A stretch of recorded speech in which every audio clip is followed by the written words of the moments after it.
나이가 들수록 주변을 정리하고 나를 위한 시간을 갖고 싶어지는데 문득 어떤 사람들과는 도저히 어울리기 힘들다는 생각이 들 때 말입니다.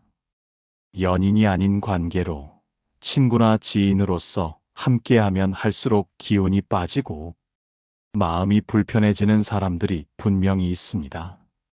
특히 인생의 후반전에서는 인간관계의 질이 삶의 만족도를 결정하는 아주 중요한 요소가 됩니다. 은퇴 후 사회적 역할이 줄어들고 활동 범위가 좁아지면서 친구나 지인과의 교류는 더욱 중요해지죠. 진심으로 소통하고 서로에게 긍정적인 영향을 줄 수 있는 관계는 삶의 활력소가 되지만 반대로 에너지를 갉아먹는 관계는 정신적, 육체적 건강에 해를 끼칠 수 있습니다. 오늘은 노년기에 절대로 사귀면 안 되는, 즉 가까이 하지 않는 게 좋은 사람 4가지 유형에 대해 이야기해 볼까 합니다. 제가 직접 아는 분들의 사례를 섞어서 더 실감나게 들려드릴게요. 아마 들으시다 보면 맞아. 내 주변에도 이런 사람 있어 하고 고개를 끄덕이실 겁니다. 오늘 영상이 마음에 드신다면 구독과 좋아요 잊지 마세요. 여러분의 행복한 인생을 응원하겠습니다. 우리는 누구나 더 풍요롭고 의미 있는 삶을 살아가고 싶어 하잖아요. 이를 위한 첫걸음이 바로 건강한 인간관계를 구축하는 것이라고 생각합니다. 자, 첫 번째 유형입니다. 바로 자기중심적이고 권위적인 태도를 가진 사람입니다. 이런 분들은 대화의 흐름이 항상 자기 자신에게로 향합니다. 마치 세상의 모든 이야기가 자신을 중심으로 돌아가는 것 같죠? 제가 아는 김영감님이라는 분이 계세요. 이분은 예전에 동네에서 제법 잘 나가던 사업가셨습니다. 젊은 시절부터 사업 수완이 좋아서 동네에서도 유지로 통했죠. 모임에만 오시면 늘 내가 예전에 말이야. 김 사장 시절에는 말이야. 이 동네에서 내 말 한마디면 안 되는 게 없었어. 그때 그 사업을 내가 직접 다 일궈낸 거야. 지금 젊은 사람들이 뭘 안다고 떠드는지로 시작해서 끝도 없이 자기 자랑을 늘어놓으세요. 과거의 영광에만 사로잡혀서 현재의 변화나 다른 사람들의 노력은 전혀 인정하지 않으려는 태도죠. 누가 다른 이야기를 꺼내도 결국은 자기 경험이나 자기 생각으로 결론을 짓곤 합니다. 마치 세상의 모든 지식과 경험이 자신에게서 비롯된 것처럼 이야기합니다. 옆에서 박할머니가 요즘 허리가 아파서 병원에 다녀왔는데 물리치료를 꾸준히 받으니 좀 낫더라고요 하고 운을 떼면 김영감님은 바로 아이고 그 정도 가지고 뭘 그래요? 나는 예전에 허리 다쳐서 병원에 석 달 입원했었어. 그때 내 회사 망할 뻔했다니까. 그 고통에 비하면 박할머니는 엄살도 아니지 하며 자기 이야기로 덮어버리세요. 남의 아픔을 공감하기보다는 자신의 더 큰 아픔을 내세워 상대방을 무안하게 만드는 경우가 많습니다. 대화가 아니라 거의 독백에 가깝죠. 처음에는 다들 그냥 그러려니 하고 들어드렸습니다. 연세도 있으시고 한때는 잘 나가셨던 분이니까요. 하지만 시간이 지날수록 다들 김영감님 옆자리는 피하게 되더라고요. 밥 먹을 때도 맞은편에 앉으면 괜히 체하는 기분이라고 하소연하는 분도 계셨습니다. 심지어 김영감님만 없으면 모임 분위기가 더 좋을 텐데 하고 솔직한 속마음을 털어놓는 분들도 있었습니다. 이런 분들은 과거의 지위에 갇혀 현재를 살지 못하며 타인과의 진정한 소통을 가로막습니다. 고대 로마의 정치가이자 철학자인 키케로는 노년의 우정에 대해 이야기하면서 진정한 우정은 동등함에서 시작된다. 나이나 지위, 재산에 많고 적음에 상관없이 서로를 존중하고 동등하게 대할 때 비로소 진정한 우정이 싹틀 수 있다고 강조했습니다. 한쪽만 일방적으로 자기 이야기만 하고 상대방을 배려하지 않는 관계는 결코 오래갈 수 없는 법이죠. 관계는 주고받는 것이잖아요. 상대방의 말을 경청하고 공감하려는 노력 없이는 건강한 관계를 만들기 어렵습니다. 두 번째 유형은 늘 불평불만만 늘어놓는 부정적인 사람입니다. 이런 분들과 함께 있으면 긍정적인 에너지가 다 빨려나가는 느낌이 들어요. 세상 모든 일이 다 불만이고 모든 사람이 다 문제라고 생각하죠. 마치 세상의 모든 불행을 자기 혼자 짊어진 듯한 표정을 하고 다니는 분들입니다. 제가 아는 이 할머니는요, 날씨가 좋으면 아이고, 또 얼마나 더우려고 이렇게 좋아? 이러다 갑자기 폭염 와서 사람들 다 죽겠지 하시고, 비가 오면 에휴, 비가 와서 온몸이 쑤시네. 이놈의 날씨는 왜 이리 변덕이 심한지 모르겠어. 작년에는 안 이랬는데 하시며 투덜거리십니다. 자식들이 찾아와도 뭘 하러 왔냐? 올 데도 없는데. 너희들이 와봐야 내가 귀찮기만 하지. 어차피 조금 있다가 또 갈 거 아니냐 하시면서 투덜거리시고, 심지어 모처럼 맛있는 음식을 대접해도 이게 요즘 그렇게 비싸다며? 그런데 이렇게 조금밖에 안 줘? 에이, 돈 아깝게 집에서 먹는 게 훨씬 낫겠네 하면서 불평하세요. 어떤 상황에서도 긍정적인 면을 찾기보다는 부정적인 면을 먼저 보고 꼬투리를 잡는데 익숙한 분들입니다. 주변 사람들은 처음에는 아유, 할머니, 왜 그러세요? 좋은 게 좋은 거지 하면서 달래드리곤 했습니다.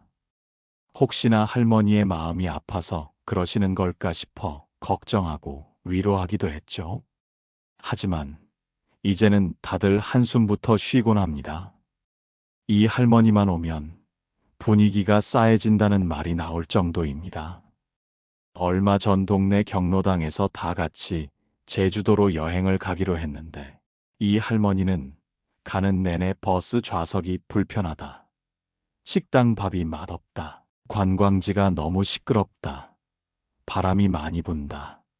잠자리가 바뀌니 잠이 안 온다. 등등 끊임없이 불평불만을 쏟아내셨어요. 결국 다른 분들이 할머니, 그냥 집에 계시는 게 훨씬 편하실 것 같은데 다음부터는 여행 같이 가지 마시죠라는 뼈아픈 말까지 했다고 합니다. 이런 분들은 주변 사람들의 기분까지 저하시키고 결국은 스스로를 외톨이로 만들 수밖에 없어요. 건강하고 즐거운 관계를 유지하기 어렵게 만드는 가장 큰 요인 중 하나입니다. 독일의 대문호 괴테는 인생은 한 번뿐 긍정적인 태도로 살아라. 매 순간을 감사하며 즐기는 것이 진정으로 삶을 살아가는 태도다라고 조언했습니다. 노년기에는 더욱 긍정적인 마음가짐이 중요합니다. 나쁜 영향을 주는 사람과는 거리를 두는 것이 자신을 위한 길입니다. 우리는 스스로의 행복을 위해 긍정적인 에너지를 주는 사람들과 함께 해야 합니다. 세 번째 유형은 뒷담화를 즐기고 남을 깎아내리는 사람입니다. 이런 분들은 앞에서 웃고 뒤에서 칼을 가는 스타일이라고 할까요? 겉으로는 세상 둘도 없는 친한 척하지만 뒤돌아서면 그 사람의 단점을 부풀리고 없는 이야기까지 지어내서 퍼뜨리는데 능숙한 분들입니다. 제가 아는 박 부장님은 은퇴 후에도 동창 모임이나 지역 봉사단체 모임에 꾸준히 나오시는데 항상 누구 한 명 붙잡고는 다른 사람 험담을 하세요. 김 사장 그거 알아? 사실 걔네 아들 이번에 취업했다는 거 뻥이래. 작은 회사에 들어갔는데 창피해서 큰 회사라고 속인 거라더라. 내가 어제 김 사장 부인이랑 통화했는데 김 사장 속 썩이는 이야기가 아주 많더라니까라든가. 최 여사님 그거 입고 왔던 옷 시장에서 산 거라더라. 명품인 척하고 다니더니만 에휴 내가 진작에 알아봤지 이런 식입니다. 없는 이야기를 지어내서 사람들을 이간질시키거나 사소한 단점을 확대해서 다른 사람의 평판을 깎아내리는데 재미를 느끼는 분들이죠. 문제는 이런 이야기를 들으면 마음이 편치 않다는 거죠. 지금 나한테 저 사람 뒷담화를 하는 걸 보면 나 없을 때는 또 내 뒷담화를 하겠지? 하는 생각에 신뢰가 깨지게 됩니다. 박 부장님이랑 한참 이야기하다 보면 다른 사람의 단점이나 약점만 보게 되고 세상이 온통 부정적으로만 느껴질 때가 많았습니다. 심지어 이런 분들은 자신이 험담의 대상이 되었을 때 내가 언제 그랬어? 난 그런 말 한 적 없어. 라며 발뺌하는 경우도 많아서 더욱 신뢰를 잃게 됩니다. 심리학자 에리히 프롬은 사랑은 나 자신을 확장하고 성장시키는 것이지만 질투와 비방은 영혼을 갉아먹는 독이다. 타인을 깎아내림으로써 자신의 존재감을 확인하려는 시도는 결국 고립을 자초할 뿐이다라고 말했습니다. 다른 사람을 깎아내려 자신을 높이려는 사람은 결국 자신만 고립시킬 뿐입니다. 건강한 관계는 서로를 존중하고 지지하며 긍정적인 영향을 주고받는 마음에서 시작됩니다. 이런 분들은 주변에 독버섯처럼 부정적인 기운을 퍼뜨리므로 조심해야 합니다. 네 번째 유형은 이기적이고 타인을 이용하려는 사람입니다. 이런 분들은 순수한 마음으로 다가가면 호구가 되기 십상입니다. 겉으로는 친절하고 상냥하게 다가오지만 그 속에는 항상 자신만의 이익을 추구하려는 계산적인 마음이 숨어 있습니다. 제가 아는 정 사장님은 은퇴 후에도 뭔가 돈벌이에 눈이 어두운 분이었습니다. 모임에서 친해진 사람들에게 자꾸만 내가 좋은 투자처를 아는데 여기 돈 좀 넣으면 몇 배로 불릴 수 있어. 원금 보장은 물론이고 말이야. 내가 특별히 아는 정보인데 자네한테만 알려주는 거야 라면서 투자를 권유하거나 이 물건 정말 좋은데 내가 아는 사람 통해서 싸게 살 수 있어. 시중가보다 훨씬 저렴하게 줄 수 있지. 나 믿고 한번 사봐. 절대 후회 안 할 거야 하면서 물건 판매를 유도하곤 했습니다. 처음에는 다들 정 사장님을 믿고 따랐습니다. 워낙 말솜씨도 좋고 사람을 혹하게 만드는 재주가 있었으니까요. 하지만 몇 번 손해를 보거나 속았다는 사실을 알게 된 후로는 다들 정 사장님을 피하게 됐습니다. 이 할머니도 정 사장님 때문에 큰 돈을 잃고 한동안 잠도 못 주무시고 병원 신세를 지셨다고 해요. 사람을 어떻게 그렇게 이용할 수가 있는지, 밤마다 잠이 안 와서 얼마나 힘들었는지 몰라라며 눈물을 보이셨습니다. 순수한 관계가 아니라 무언가 대가를 바라거나 이용하려는 의도가 보이는 사람과는 반드시 거리를 둬야 합니다. 진정한 친구는 위기 때 나타나 진심으로 위로하고 돕는 법이지 위기를 기회 삼아 이용하려 들지 않습니다. 제가 아는 또 다른 예시로는 최 할아버지의 경우가 있습니다. 최 할아버지는 나이가 드시면서 몸이 불편해지셨는데 평소에는 연락도 없다가 꼭 병원에 갈 때나 은행 업무를 볼 때 혹은 이사할 때처럼 힘든 일이 있을 때만 연락해서 도움을 요청하는 친구분이 계셨다고 합니다.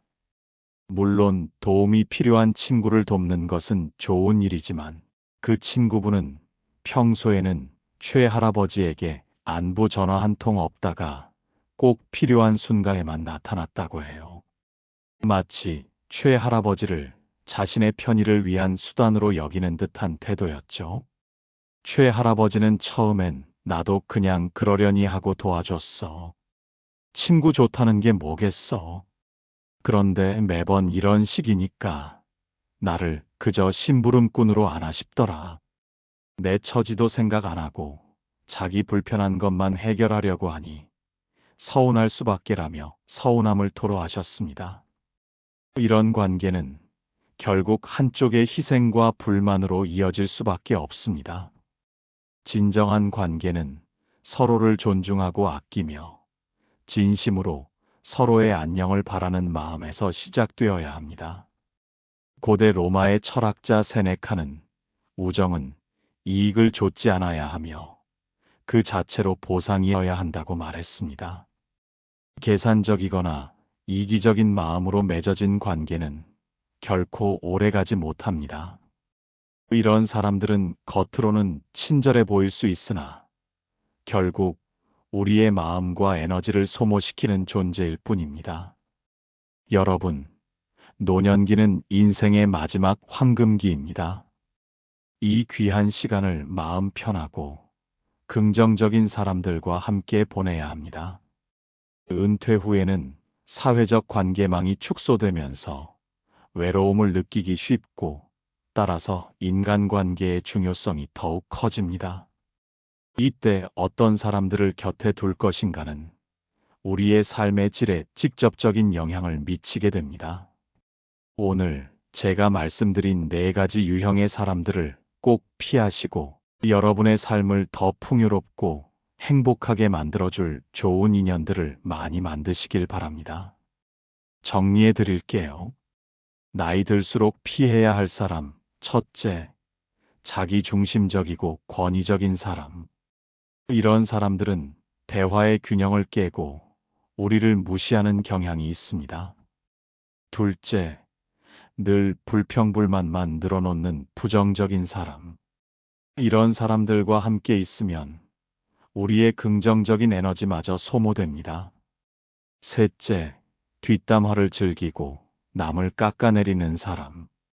이런 관계는 신뢰를 바탕으로 할 수 없으며 결국 우리에게도 독이 될 수 있습니다. 마지막 넷째, 이기적이고 타인을 이용하려는 사람입니다. 이런 사람들은 우리의 선의를 악용하여 상처를 줄 수 있으니 반드시 경계해야 합니다. 이런 사람들과는 과감하게 거리를 두세요. 여러분의 소중한 시간과 감정 에너지를 아껴야 합니다. 그리고 스스로에게도 솔직하게 물어보세요. 혹시 나도 모르게 이런 모습이 있지는 않은지 말입니다. 좋은 친구를 얻으려면 먼저 자신이 좋은 친구가 되어야 한다는 독일의 데무노 괴테의 말처럼 우리 모두 좋은 사람이 되기 위해 노력한다면 분명 행복하고 아름다운 노년을 맞이할 수 있을 겁니다. 우리는 서로에게 긍정적인 영향을 주고받으며 함께 성장하는 관계를 추구해야 합니다. 이러한 관계 속에서 진정한 행복과 만족감을 찾을 수 있을 것입니다. 오늘 영상 보시면서 어떤 생각이 드셨나요? 여러분의 경험이나 의견을 댓글로 자유롭게 나눠주세요.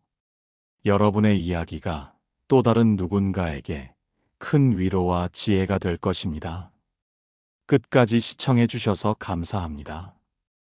여러분의 삶이 늘 평안하고 행복하시기를 기원합니다. 다음에 더 유익한 영상으로 찾아뵙겠습니다. 철학의 울림이었습니다.